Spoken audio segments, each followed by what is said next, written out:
जब कौरवों की ओर से चक्रव्यूह की रचना की गई थी तब अभिमन्यु ने इसे भेदा था। अभिमन्यु चक्रव्यूह में प्रवेश करना तो जानता था, लेकिन चक्रव्यूह से पुनः लौटना नहीं जानता था। इस कारण से चक्रव्यूह में फंस गए और मृत्यु को प्राप्त हुआ। ठीक इसी प्रकार आज भी अधूरा ज्ञान हमें भी परेशानियों में फंसा सकता है।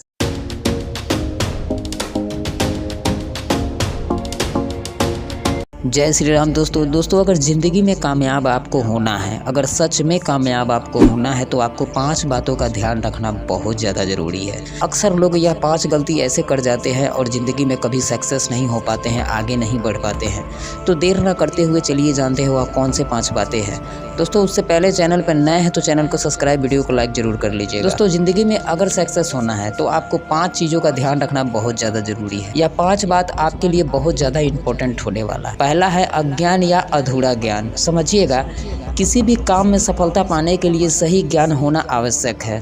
अज्ञान या अधूरा ज्ञान हमेशा परेशानियों का कारण बनता है। अतः व्यक्ति को सदैव ज्ञान अर्जित करने के प्रयास करते रहना चाहिए। ज़्यादा से ज़्यादा जानकारी होगी तो हमारा दिमाग अच्छे और बुरे समय में सही निर्णय ले सकेगा। सही और गलत में से सही को चुनना तो सरल है, लेकिन 2 सही बातों में से ज़्यादा सही कौन सी बात है, यह जानने के लिए ज्ञान होना बहुत ज़रूरी है। पर्याप्त ज्ञान रहेगा तो हम अवसरों को समय पर पहचान सकेंगे और उनसे लाभ प्राप्त कर पाएंगे। अज्ञान या अधूरा ज्ञान किस प्रकार हानि पहुंचाता है, इसका श्रेष्ठ उदाहरण महाभारत में देख सकते हैं। जब कौरवों की ओर से चक्रव्यूह की रचना की गई थी तब अभिमन्यु ने इसे भेदा था। अभिमन्यु चक्रव्यूह में प्रवेश करना तो जानता था, लेकिन चक्रव्यूह से पुनः लौटना नहीं जानता था। इस कारण से चक्रव्यूह में फंस गए और मृत्यु को प्राप्त हुआ। ठीक इसी प्रकार आज भी अधूरा ज्ञान हमें भी परेशानियों में फंसा सकता है। अतः ज्ञान बढ़ाते रहना चाहिए। तो यह चीज़ आपको ध्यान में रखना है। दूसरा है अहंकार।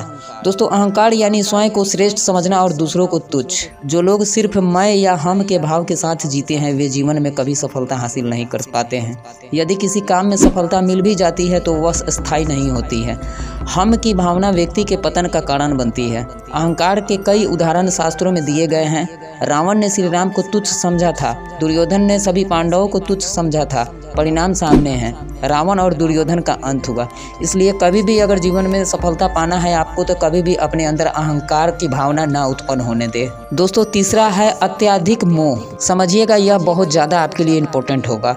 किसी भी चीज़ में बहुत अधिक मोह होना भी परेशानियों का कारण बन सकता है। कई लोग मोह के कारण सही और गलत का भेदभाव भूल जाते हैं और मोह को जड़ता का प्रतीक माना गया है। जड़ता यानी यह व्यक्ति को आगे बढ़ने नहीं देता है, बांध कर रखता है। मोह में बंधा हुआ व्यक्ति अपनी बुद्धि का उपयोग भी ठीक से नहीं कर पाता है। यदि व्यक्ति आगे नहीं बढ़ेगा तो कार्यों में सफलता नहीं मिल पाएगी। उदाहरण के तौर पे ले लीजिए कि धृतराष्ट्र को दुर्योधन से और हस्तिनापुर के राजपाट से अत्यधिक मोह था। इसी कारण धृतराष्ट्र अपने पुत्र और दुर्योधन द्वारा किए जा रहे अधार्मिक कर्मों के लिए भी मौन रहे। इस मोह के कारण कौरव वंश का सर्वनाश हो गया। इसलिए दोस्तों कभी भी किसी भी चीज से ज्यादा मोह न लगाएं। चौथा है क्रोध। जब किसी व्यक्ति के मन की बात पूरी नहीं हो पाती है तो उसे क्रोध आना स्वाभाविक है। जो लोग इस क्रोध को संभाल लेते हैं वे निकट भविष्य में कार्य में सफलता भी प्राप्त कर लेते हैं, जबकि जो लोग क्रोध को संभाल नहीं पाते हैं और इसके आवेश में गलत काम कर देते हैं वे परेशानियों का सामना करते हैं। इसका भी एक एग्जाम्पल ले लीजिए। रामायण में रावण ने क्रोधित होकर विभीषण को लंका से निकाल दिया था। इसके बाद विभीषण राम की शरण में चले गए। युद्ध में विभीषण ने ही राम को रावण की मृत्यु का रहस्य बताया था। क्रोध के आवेश में व्यक्ति ठीक से निर्णय नहीं ले पाता है, अतः क्रोध का काबू करना चाहिए। इसके लिए रोज मेडिटेशन करें, ध्यान से क्रोध नियंत्रित हो सकता है। दोस्तों अगर जीवन में सफलता पाना है तो आप बिल्कुल क्रोध ना करें। 5वां है असुरक्षा की भावना या मौत का डर। दोस्तों इसको बड़े ही ध्यान से समझिएगा। जिन लोगों में असुरक्षा की भावना होती है वे किसी भी काम को पूरी एकाग्रता से नहीं कर पाते हैं।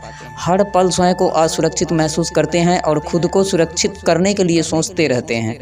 इसका भी एक एग्जाम्पल ले लें। राजा कंस को जब आकाशवाणी से यह मालूम हुआ कि देवकी की 8वीं संतान उसका काल बनेगी तो वह डर गया। कंस मृत्यु के भय से असुरक्षित महसूस करने लगा। इस भय में उसे देवकी की संतानों के जन्म होते मार दिया। कई ऐसे काम किए जिससे उसके पाप के घड़ा भर गया। लाख प्रयासों के बाद भी वह श्री कृष्ण को मार नहीं पाया। तो दोस्तों यह 5 बातों का ध्यान रखना बहुत ज़्यादा जरूरी है। शास्त्र के अनुसार अगर आप यह 5 बातों का ध्यान रखते हैं तो आपको जीवन में ना कोई हरा सकता है ना कभी झुका सकता है। आपको सफलता पाने के लिए कभी कोई नहीं रोक सकता है। तो दोस्तों यह जानकारी आपको कैसा लगा आप हमें कमेंट करके जरूर बताइएगा। चैनल पर नए हैं तो चैनल को सब्सक्राइब, वीडियो को लाइक जरूर कीजिएगा। जय श्री राम।